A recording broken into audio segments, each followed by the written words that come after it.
कुरान में ऊंट का जिक्र क्यों है? Done, episode 6, part 1।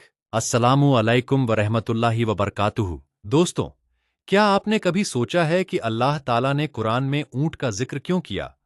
दुनिया में बहुत से जानवर हैं, लेकिन ऊंट का जिक्र कुरान में कई जगह आता है।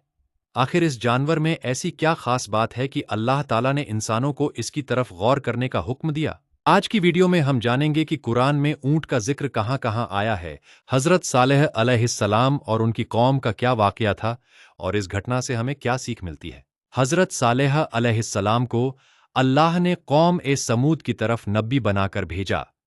यह कौम बहुत ताकतवर थी।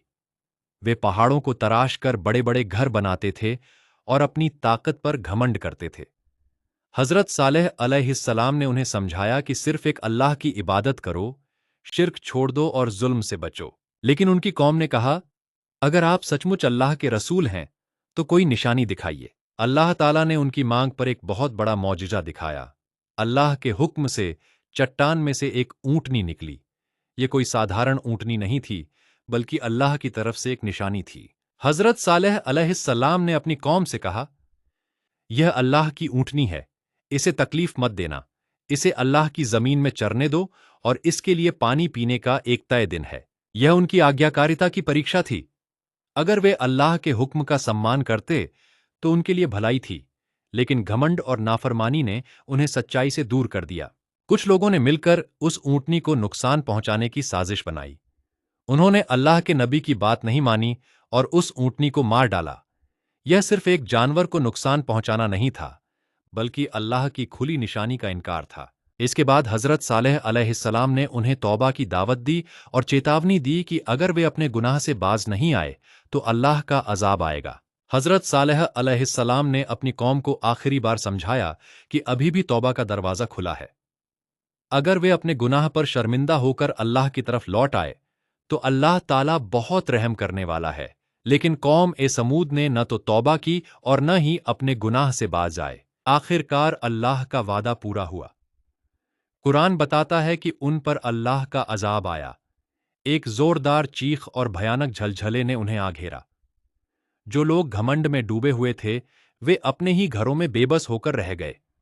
इस तरह यह घटना आने वाली नस्लों के लिए एक बड़ी नसीहत बन गई कि अल्लाह की निशानियों का इनकार और तकब्बुर इंसान को नुकसान की तरफ ले जाता है। दोस्तों, कुरान में एक और जगह अल्लाह ताला इंसानों को ऊंट की तरफ गौर करने की दावत देता है।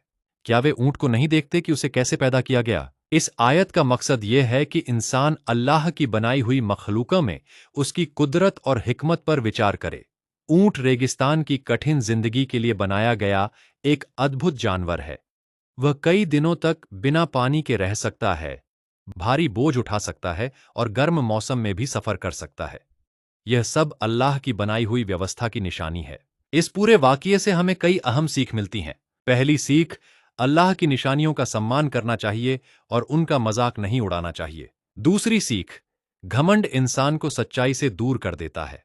कौमे समूद ने अपनी ताकत पर भरोसा किया, लेकिन अल्लाह के सामने कोई ताकत नहीं टिक सकती। तीसरी सीख, तौबा का मौका मिलने पर उसे हल्के में नहीं लेना चाहिए। जब तक जिंदगी है, इंसान अल्लाह की तरफ लौट सकता है। चौथी सीख, अल्लाह की बनाई हुई हर मखलूक में उसके इल्म और कुदरत की निशानियां हैं। इसलिए हमें प्रकृति और जानवरों को भी अल्लाह की नेमत समझकर देखना चाहिए। आज की वीडियो से हमें 5 बड़ी बातें सीखने को मिली। 1. सिर्फ अल्लाह की इबादत करनी चाहिए। 2. तकब्बुर से हमेशा बचना चाहिए। 3. अल्लाह की निशानियों का सम्मान करना चाहिए। 4. समय रहते तौबा कर लेनी चाहिए। 5.